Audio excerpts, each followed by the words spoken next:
శుభామిశ్రమతర్క్యం త్రైపురం బ్రహ్మాస్తకుండికాస్తాం శుద్ధజ్యోతిస్వరూపిణీం సర్వతత్వమయీం వందే గాయత్రీం వేదమాతరం.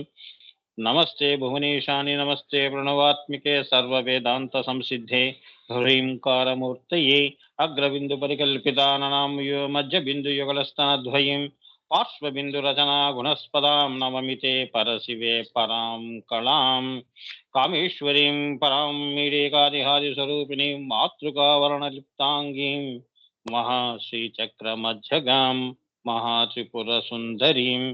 ఓం ఓం ఓం హ్రీం హ్రీం హ్రీం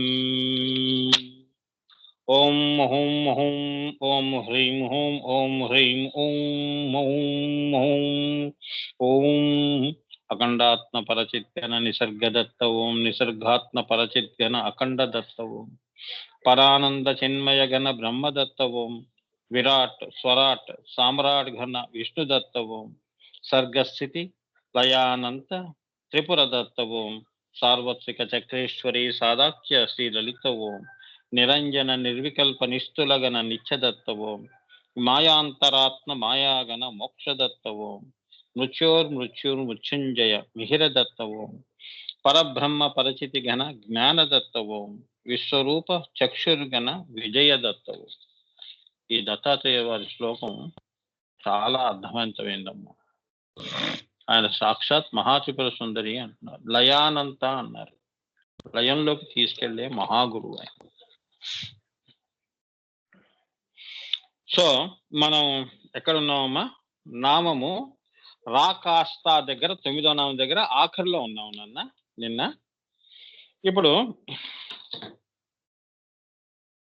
శివా శబ్దము చేత శ్రీచక్రంలోని సదాశివ మండలము, కామా శబ్దము చేత లోకతారా మండలము, ఈశ్వర శబ్దము చేత నిర్వాణ అతీత మండలము. అంక అంటే ఏంటో ఇక్కడ చెప్తున్నారు నాన్న. ఈ అంక శబ్దములోని మంత్ర సాంఖ్య రహస్యం ఏంటంటే ఆ అంటే ఒకటి, ఏమ్మా, సున్నా అంటే సున్నా, క అంటే ఒకటి. సో 1 + 0 + 1. ఓకే, అంటే ఇక్కడ పరాశూన్యంలో సృష్టికి పూర్వము అనుత్తర లిపి. సృష్టి మొదలైనప్పుడు ఆ అనే సదాశివుడు వచ్చాడు, అది అవ్యక్తంలో ఉంది. ఓకే, ఆయన అక్షరముల్లో అంటే మాతృకా వర్ణాలు అన్నమాట. ఆ పక్కన 0, దాని పక్కన క. ఈ ఆ ఏమైంది? ఈ నిరీశ్వరుడు ఈశ్వరుడు అయ్యాడు. అంటే ఆయన సంకల్పము సాకారమైంది. అంటే అంక క ఉంది. క క అంటే బ్రహ్మ, మాయా సబలిత బ్రహ్మం అయింది. అంటే పూర్ణము, అంటే మాయని ఆరోపించుకొని సృష్టి కార్యము కోసము అంక అయింది. కలుపుకొని ఆయన ఆ అమ్మవారి శక్తి శివుణ్ణి కలుపుకొని ఆమె అంకస్త. సో అదే అవతల ఉన్న ఒకటి, దాన్ని శివ అంటారు నాన్న. అటువైపు ఉన్న కానేమో శివ అంటారు. బయటికి వచ్చిన ఈ అమ్మవారు అంక అనే అమ్మవారు ఆని కాని పెట్టుకుని ఉందే, అది ఆవిడ శక్తి అన్నమాట. అంటే ఇది ఈశ్వర శక్తి అయిందని, ఈశ్వరి అయిందని, ఈశ్వరుడు ఈశ్వరి అయ్యాడని, పూర్ణకాముడు అయ్యాడని, సృష్టికి సంకల్పం చేస్తున్నాడని ఈ అంక అనే 2 అక్షరాల్లో ఈ 0 ఆని కాని రెండింటిని కలిపేది. అది ఎలా కలుపుతుందో ఇక్కడ చెప్తున్నారు. సో ఆ అన్న వర్ణము అనుత్తర లిపి. ఆ అన్న వర్ణం ఏమిటి? అనుత్తర లిపి. అంటే ఏంటంటే ఆకి అటువైపు ఏమీ లేదు, ఇటువైపు ఏమీ లేదు, శూన్యం. అనుత్తర లిపి అంటే అటువైపు ఏమీ లేదు. ఒక తెల్ల కాగితం తీసుకొని ఇక్కడ ఏముంది అంటే అనుత్తర లిపి ఏమీ లేదు. చుక్క పెడితే ఏముంది? అది చుక్క అయింది. శివ అయ్యాడు అనుకో, ఆ చుట్టూ అంతా ఉన్నదంతా అనుత్తర లిపి. అక్కడేం అక్షరాలు ఉండవు. ఉట్టి అనేది నుంచే మనం మొదలు పెట్టాం. అనుత్తర లిపి అంటే అటువైపు ఏమీ లేదు, ఇటువైపు ఏమీ లేదు. అంటే ఏంటంటే ఒక కాగితంలో మనం తెల్ల కాగితంలో ఆకాశంలో ఈ శ్రీచక్రము ఎలా ఉంది అంటే ఆకాశంలో తారలు ఎలా ఉన్నాయో ఇది మహాతార కాబట్టి శ్రీచక్రం ఆ బిందువు అలా ఉంది. ఆ చుట్టూ మహాశూన్యం ఉంది. ఆ ఆ ఆ బిందువు దగ్గర నుంచి ఆ ఆ ఆ శివశక్తి ఆ ఆయన ఈ అంటే ఈమె ఈ అంటుంది. ఊ అంటే ఊ అంటే ఆ ఈశ్వర సంకల్పాన్ని, శక్తిని సాగదీస్తోంది సృష్టిలో. సృష్టి చేయటం కోసం ఆ, ఈ, ఈ, ఉ, ఊ, ఏ అట్లా అన్నమాట. ఈ 16 వర్ణాలతో ముగించేసింది అమ్మవారు అని. కావున అది సదాశివము. అన్న పదం సదాశివం. అన్న వర్ణము వ్యంజనము. వ్యంజనము అంటే ఏంటో ఇక్కడ చాలా జాగ్రత్తగా వినండి నాన్న. ఇప్పుడు ఈశ్వరుడు సంకల్పం లేకుండా ఉట్టిగా జడంగా అలా ఉన్నాడనుకోండి. ఆయన ఏమిటి అవ్యక్తంలో అలా ఉండిపోయాడు. ఆయన వ్యక్తంలోకి తీసుకురావాలి. ఆయనతో ఆయన్ని కలుపుకొని సృష్టి చెయ్యాలి. సో ఆయనలో నుంచే శక్తి బయలుదేరింది. అర్థమైందా అమ్మా? సూర్యుడు సూర్య కిరణాలుగా ఆమె ఏమైంది? వ్యంజనమైంది. అంటే ఆయన సంకల్పాన్ని సాగతీసిందని. అంటే గుంజటం కిందకి. అవ్యక్తంలో ఉన్న శివుణ్ణి ఆహ్, ఆ శివుడిని ఏం చేసింది? వ్యక్తంలోకి తీసుకొచ్చింది. అందుకే శివశక్తో యుక్తో యది భవతి శక్తా ప్రభవితున్. అప్పుడు బయటకొచ్చాడాయన. అంటే కలిసి వచ్చారు ఇద్దరు అని. అదే ఆది దాంపత్యం అని. వ్యంజనము అంటే అదనమాట. ఆని సాగదీయటం. హ్మ్. కావున అది సదాశివం. అన్న వర్ణము వ్యంజనము. ఏం చేస్తోంది? నుంచి వరకు గుంజుకొచ్చింది అమ్మవారిని. ఆయన మాయా సబలిత బ్రహ్మంగా కూర్చోబెట్టింది. అంటే అన్ని వర్ణాలు. అంటే 1 నుంచి 6 దాకా తీసుకొచ్చింది అని 6 ఆకాశాలు. వర్గం ఎన్నోది? అంతవరకు తీసుకొచ్చిందని. అంటే సృష్టి అంతవరకు చేసిందని. ఇ, ఈ, ఉ, ఊ, ఏ చేసుకుంటూ వచ్చేస్తోంది బిందువు నుంచి అమ్మవారు. అవన్నీ బీజముల్లోంచి వస్తున్న అక్షరములు ఇవన్నీ. బీజం ముఖ్యం. ఏం బీజం అది? ఈం కాస్త శ్రీంని చేసేసింది అమ్మవారు. ఈం ఎక్కడ ఎలా ఉంది ఈంకారము? శ్రీంకారంలో అంతర్లీనంగా ఉంది. అంటే ఏంటంటే అంతర్లీనము అంటే ఏమిటి? ఈ శ్రీం సకార రకార ఈమని కింద సరస్వతీ నదిలా ప్రవహిస్తోంది ఆ నాదం. ఆయన అక్కడ కూడా ఉన్నాడని. ఆ! హ్రీమను, క్లీమను ఏది చెప్పినా శివుడు లేకుండా ఈ సృష్టే లేదు. హల్లులలో మొదటిది. అన్న వర్ణము వ్యంజనము. హల్లులలో అది మొదటిది. సో, చేసింది. హల్లుల్లో వర్గం మొదటిది గదా! సో, ఆయన్నేం చేసింది? ఆ అనే అక్షరం వ్యంజనమైంది. వ్యంజనము అంటే అని. అంటే సృష్టికి చేసింది. అంటే బ్రహ్మని చేసింది. నువ్వు కూర్చొని సృష్టి చెయ్యని. నువ్వు మాయా సబలిత బ్రహ్మము అంటారు. అంటే సగము అవ్యక్తము, సగము వ్యక్తము. అంటే ఆయన చేత నువ్వు దేవుడివి అని అనిపించింది అమ్మవారు. ఆ శక్తి అలా అనిపించింది. ఇప్పుడు మనం ఆ! ప్లస్ ఈక్వల్ టు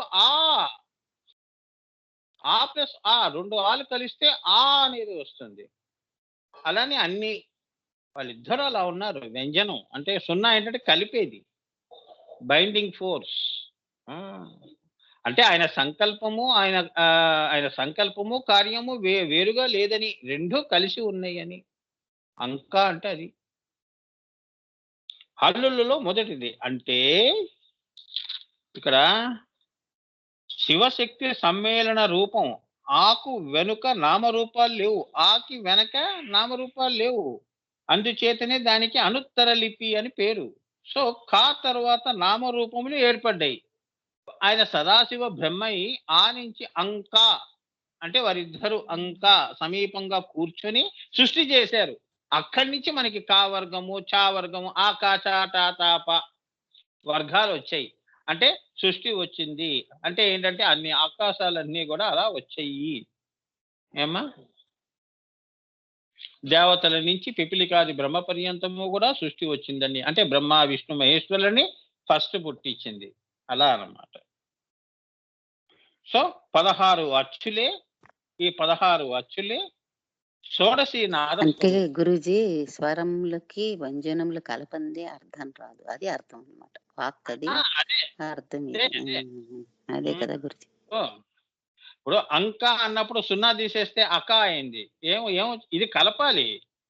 ఆ సున్నా అనేది సదాశివుడు, ఆయన ఉండాలి కదా. అక మధ్యలో వ్యంజనం ఉండాలి. అంక, శంక, ఆ వ్యంజనం అన్నమాట, స్వరం. అంటే ఏంటంటే ఆ అనేది స్వరం. ఇప్పుడు శ్రీం స్వరం. ఈ స్వరం ఎక్కడి నుంచి వస్తుంది? శ్రీం, అక్కడి నుంచి వస్తుంది. అదనమాట వ్యంజనములు అంటే ఏంటంటే కలిపేది.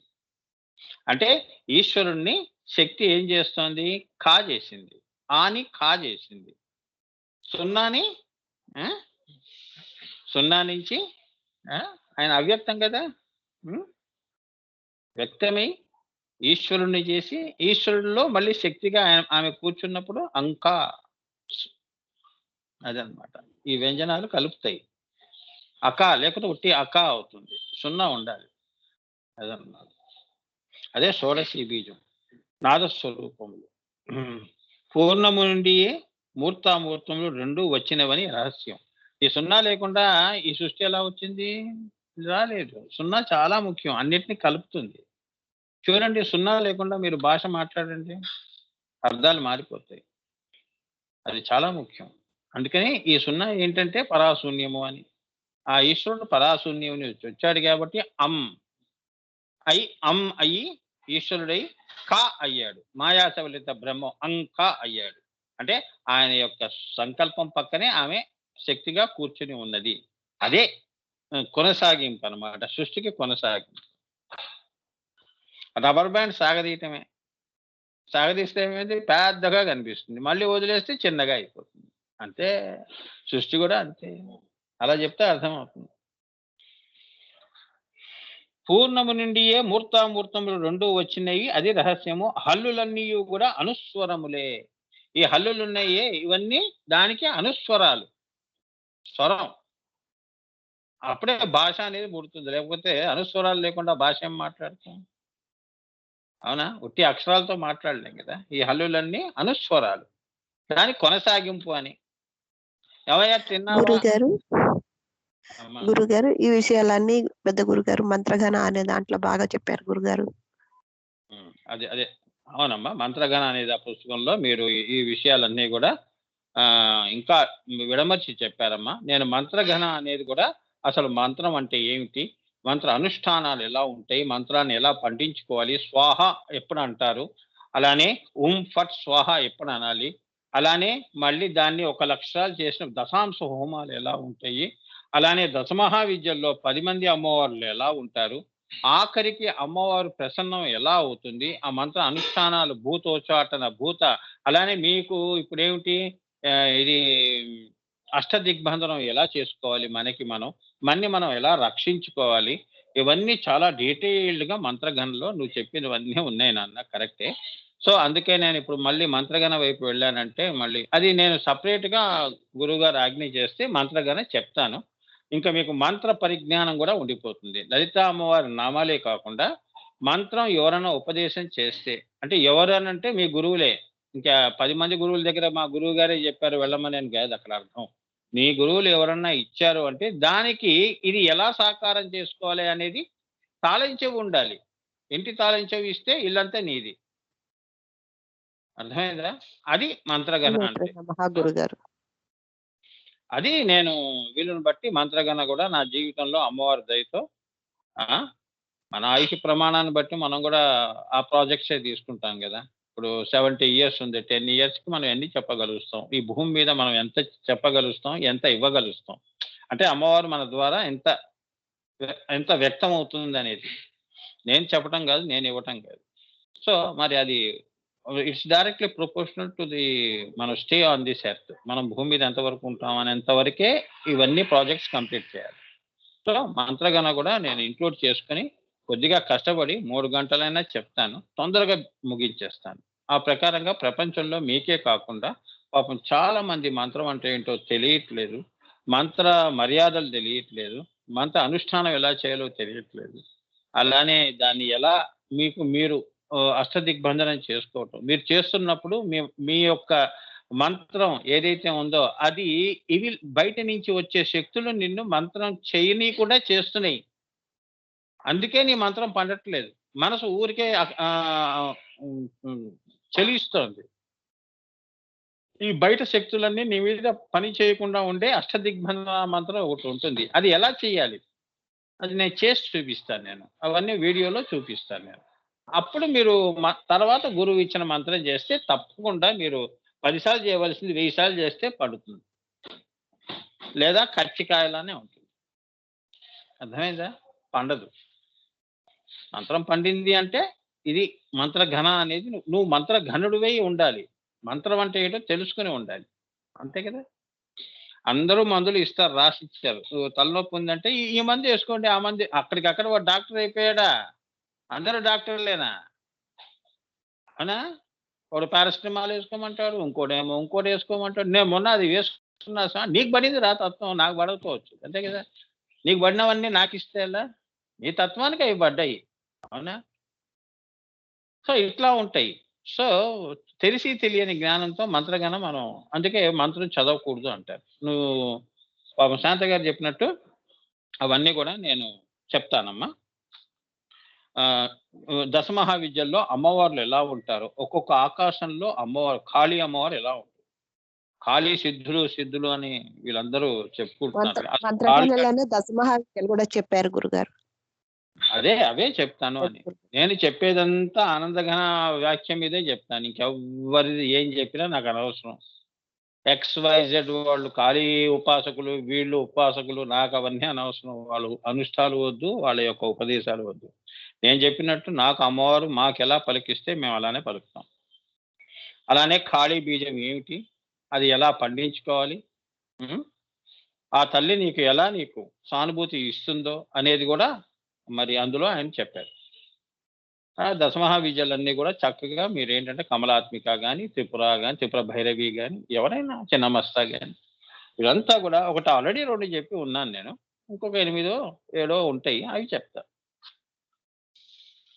సో హల్లులన్నీ కూడా అనుస్వరములే, అనగా స్వర ప్రాణమును అనుసరించి రహించినవి అని అర్థం. స్వర ప్రాణాన్ని అనుసరించి. హ్రీం స్వర ప్రాణం. అనేది ఎక్కడి నుంచి వస్తుంది? ఆ స్వరం నుంచి వస్తుంది. హ్రీం అనే స్వరం. ఆ అక్షరం అంటే సాగుతోందని, అంటే అక్షరం ఈ అలా సాగటం అన్నమాట.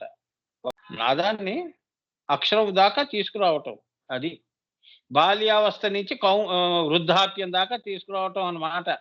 అలా చెప్తే అర్థం అవుతుంది. బాల్యావస్థ కా ఏంది, హల్లులు, అచ్చులు, అనుస్వరాలు, ప్రాణములు, ఈ భాష అంతా అలా అంతవరకు కొనసాగింపు అన్నమాట. సృష్టి కొనసాగింపు. ఆ వైఖరిలో నువ్వు అన్నావు. పైకి వెళితే ఎక్కడుంది, అంకా ఎక్కడుంది? అక్షరానికి పైకి వెళితే నాదమే ఉంది. అలా అన్నమాట. సో ఆ 2 కూడా అభేదమే. స్వర ప్రాణము, అనుస్వరములు, ఇవి ఎప్పుడు కూడా అనుస్వరములు అంటే ఆ స్వర ప్రాణమును పట్టుకొని ఇది అనుసరిస్తుంది. హ్రీం అని అంటే హ్రీం అలా అంటుంది. శ్రీం అన శ్రీ, అదే అన్నమాట. దాన్ని పట్టుకొని ఇది ముందుకు వెళ్తుంటుంది. అలా అలా అభేదంగా ఉంటారు వాళ్ళిద్దరు. అన్ని బీజములు కనుక బిందువు ఏమైంది? స్పందమై నాదమైంది. అది స్పందం నుంచి నాదమైంది, నాదం నుంచి వైఖరి వరకు వచ్చిందని, అక్షరం వచ్చిందని. ప్రతిస్పందనంలో ఏమొచ్చాయి? బిందు, స్పంద, ప్రతిస్పంద. ఆకాశం దగ్గరికి వచ్చినప్పుడు అమ్మవారు పదములైంది, బీజములైంది, రేఖ అయింది, సంఖ్య అయింది. ఫస్ట్ ఏమైంది? పదం అయింది. ఓంగా హ్రీం అని ఇప్పుడు నువ్వు అంటున్నావు కదా, ఇవి పదములు. ఆ నాదం అసలు యాక్చువల్లీ ఏంటి? నీ ప్రయాణం కూడా నువ్వు క్రియాయోగ చేస్తే ఈ ఓంకారం పట్టుకుంటే నిన్ను నాదం దాకా చేరుస్తుంది. అర్థమైందా? ఓంకారమే అన్ని అని కాదు. అమ్మవారు ఓంకార స్వరూపంగా ఆమె అక్కడ వైఖరిలో ఓం అయింది. ఆ ఓం అంటూ పైకి వెళ్ళిపోవాలి. ఆ ప్లస్ ఊ ప్లస్ అలా పైకి వెళ్ళటం, నాదంలో కలవటం. అందుకే ఆమె పద అయింది. అలానే బీజం అయింది. ఏం బీజము? ఓం, ఓంకార బీజం అని, హ్రీం బీజం అని. అలానే రేఖ అయింది. రేఖలు జామెట్రీ ఎట్లా వస్తుంది? జియోమెట్రీ అంటారు కదా. రేఖ అంటే స్ట్రెయిట్ లైన్. సున్నా ఏమైంది? స్ట్రెయిట్ లైన్ అయింది. లేదా ఎప్పుడు సున్నాగానే ఉంటుంది పైన. అది దాన్ని ఏం చేసింది? స్ట్రెయిట్ చేసింది. త్రికోణంగా స్ట్రెయిట్ చేసింది. విశ్వయోని చేసిందని అష్టకోణ చక్రము. ఇలా ఈ స్ట్రెయిట్ లైన్ చేసి సంఖ్య అయింది. ఎన్ని స్ట్రెయిట్ లైన్లు చేసిందంటే బిందు, స్పంద, ప్రతిస్పంద ఉన్నాయి కదా. అంటే బిందుయుత అంటే బిందువు దగ్గర నుంచి భూపురాజు రేఖ 9 ఆవరణాలతో చేసింది సృష్టి అని సంఖ్యగా నువ్వు గుర్తిస్తావు అమ్మవారిని. అందుకే అమ్మవారు ఏమైంది? నాదం ఏమైంది? పద బీజ రేఖ సంఖ్య అయింది. ఇవి లేకుండా సృష్టి లేదు. నీ చదువులు లేవు. అన్నిటికీ మూలం నాదం. ఏమ్మా? సో ఇక్కడ ఇప్పుడు మనం 53వ నామంలో వచ్చాం నాన్న. ఇక్కడికి నామం అంక అయిపోయిందమ్మా. శివ కామేశ్వర అంకస్త ఆ నామం అక్కడికి పరిసమాప్తమైందమ్మా. ఈ చిన్న జ్ఞానం చాలే అమ్మా మీకు. పద బీజ రేఖ అంటే నాదమే ఏమ్మా ఈ పద బీజ రేఖ సంఖ్య అయింది అనేది గుర్తుంచుకోండి. శ్రీచక్రం మంత్రశాస్త్రం అన్నమాట.